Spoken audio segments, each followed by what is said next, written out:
I've made a lot of theme parks in Theme Park Tycoon 2. A lot. And so we're going to be reviewing all of them. Starting with Bainpool. There are 7 stations in the entirety of Bainpool, 2 of which aren't even on this map, and we're going to be reviewing all of them. We're starting with Aylesfield, which already looks magnificent. This station building is based off of Morton on the Northern Line, and this already looks pretty detailed. As you walk into the station, you're greeted with ticket barriers, a map, and a lift. And you can go down these stairs to the platforms. The platforms are based off of Upminster Station on the Piccadilly and Metropolitan lines, and this took me about 45 minutes to build.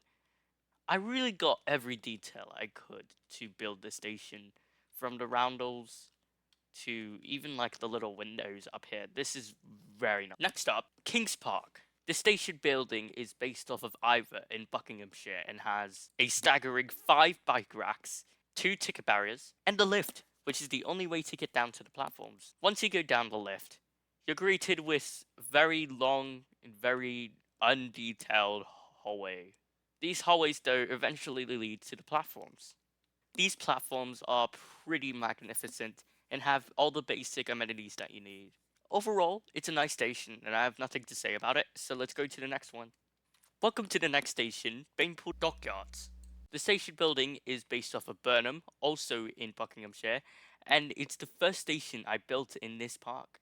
Once you enter the station building, you have to go through these ticket barriers, go down this also undetailed hallway to get to the platforms. The platforms are based off of Gants Hill Tube Station on the Central Line, and it is very narrow.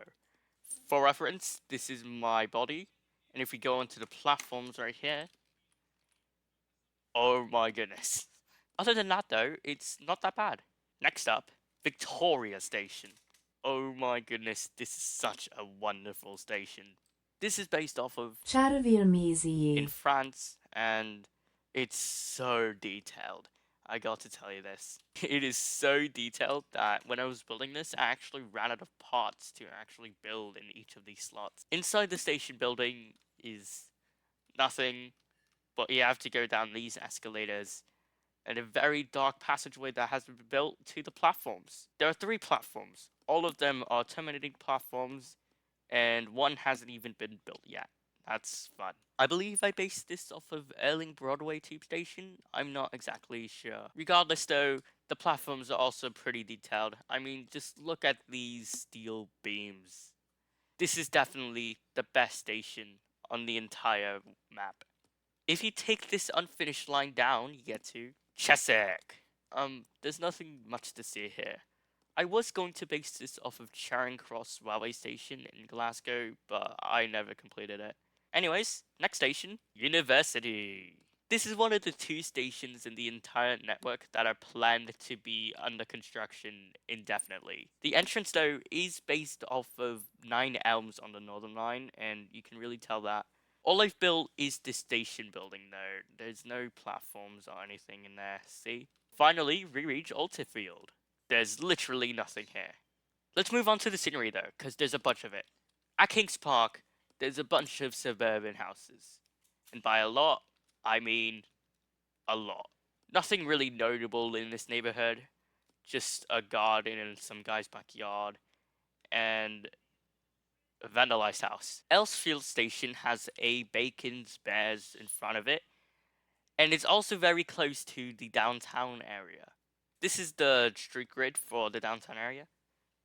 No buildings here. And if you're wondering, is there a park near Kings Park? There is! This is very excellent world building right here. At Bainpool Dockyards, I was gonna build like a shopping mall right here, but I never completed it.